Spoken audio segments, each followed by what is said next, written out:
निस्संदेह खड़ा कर दिया। देखिए अक्सर हम लोग बताते हैं कि जहां ज्ञान और बुद्धि दोनों शून्य हो जाती है, भक्ति वहीं से प्रकट होता है। भगवान को प्राप्त करने के लिए भक्ति ही सबसे सुंदर मार्ग है।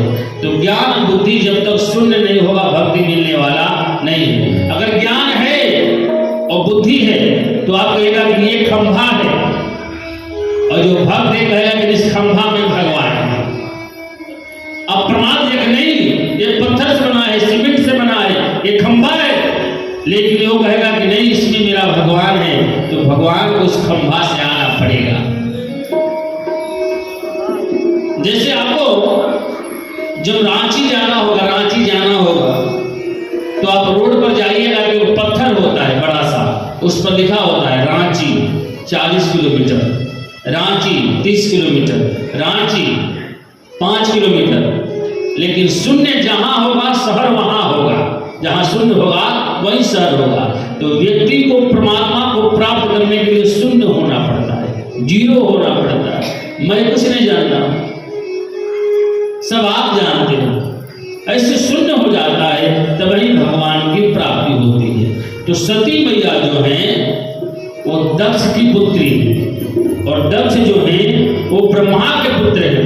और ब्रह्मा किसके देवता हैं?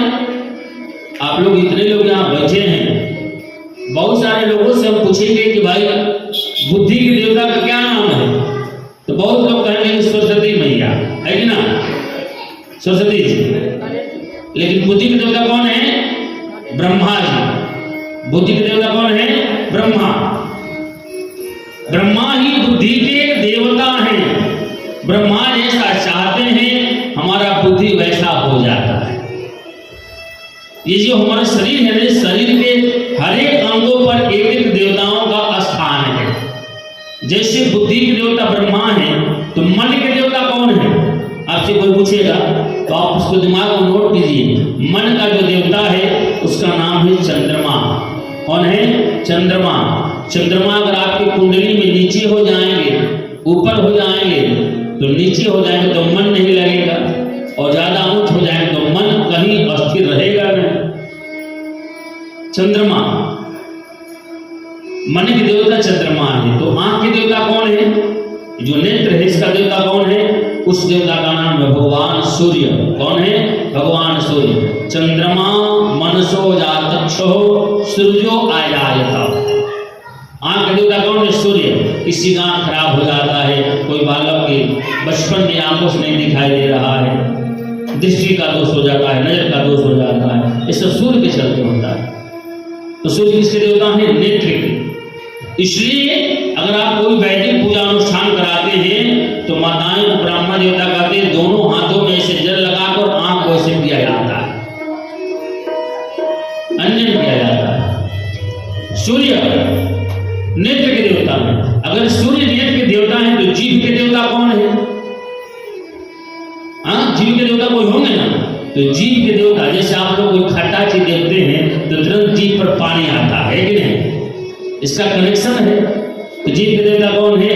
वरुण देव। कौन है? वरुण देव। आंख के देवता कौन? सूर्य। मन के देवता कौन? चंद्रमा। बुद्धि के देवता कौन? ब्रह्मा। जीव के देवता कौन? भगवान वरुण। और वाणी की देवी सरस्वती है। जो स्वर निकलता है उसकी जो अधिष्ठात्री देवी है उनका नाम सरस्वती है। लोग पगलवा कहता है कि बुद्धि के देवता सरस्वती मैया। बता, अच्छा वहां देवता पूछा जाता है कि देवी पूछा जाता है? लोग बताते हैं कि नहीं, वाणी सरस्वती मैया के बुद्धि के देवता। यहाँ के देवता कौन है? इंद्र। इंद्र, इस पर इंद्र का स्थान है। इंद्र अंगुलियों की प्रजापति, पेट के अश्विनी कुमार, पैर के भगवान नारायण।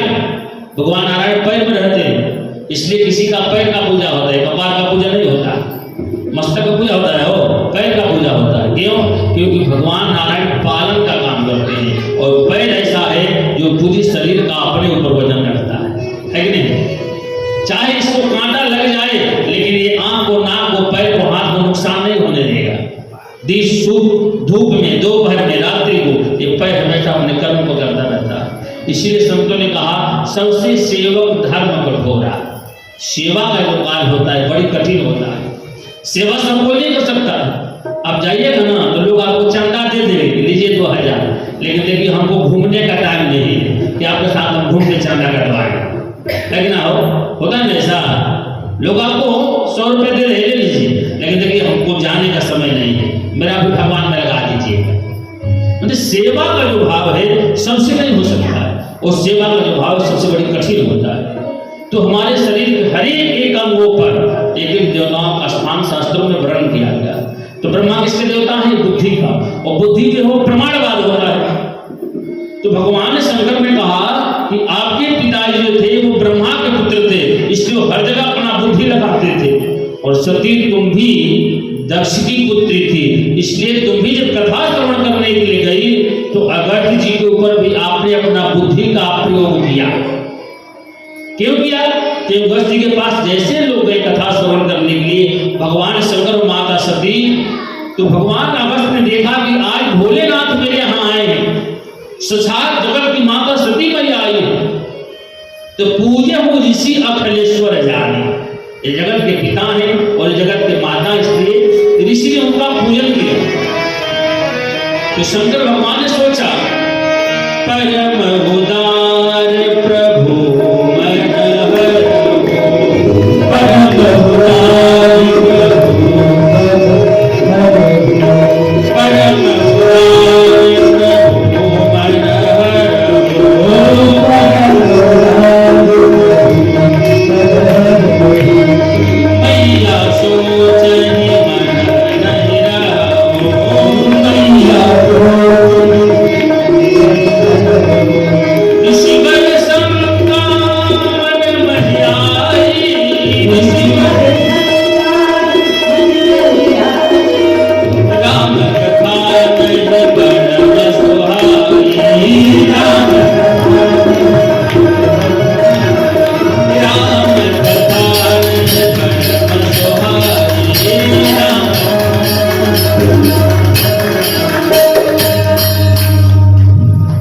भगवान शंकर ने जैसे ऋषि ने पूजा किया तो भगवान ने सोचा, वाह ये ऋषि कितने धर्मात्मा हैं, हम श्रोता बन के आए हैं फिर ये हमारी पूजा कर रहे हैं।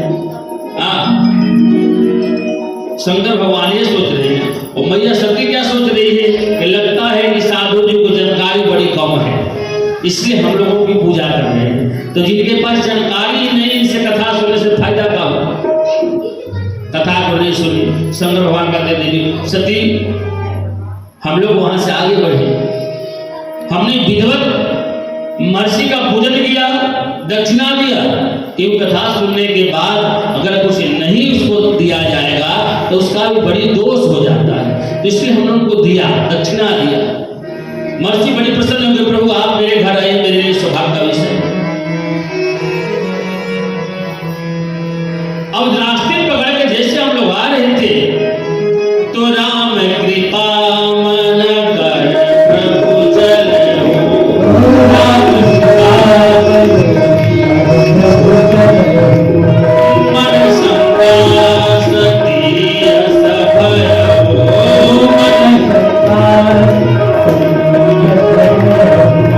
मन संगास सती मन भयो,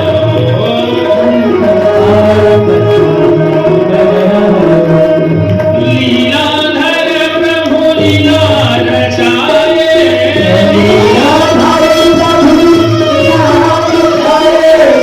लीलाधर प्रभु लीला रचाए,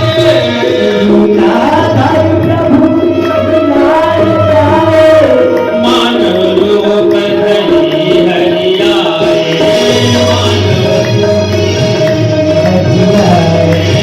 मानव रूप धरि हरि आए, मानव रूप धरि हरि आए। उस समय भगवान शंकर ने कहा, देवी उस समय इस धराधाम के संकट को दूर करने के लिए भगवान नारायण ने मानव रूप में अवतार लिया था, जिसका नाम राम था। और उस समय भगवान राम अपनी लीला वश के चलते रावण ने मां सती का अपहरण किया था, मां जानकी को लंका ले गया था, और भगवान रो रहे थे। पशु पक्षी से, नदी पर्वत तालाब से पूछते थे। भगवान की लीला थी। इस दृश्य को देखकर भगवान शंकर बड़ी गदगद हो गए। भरी नए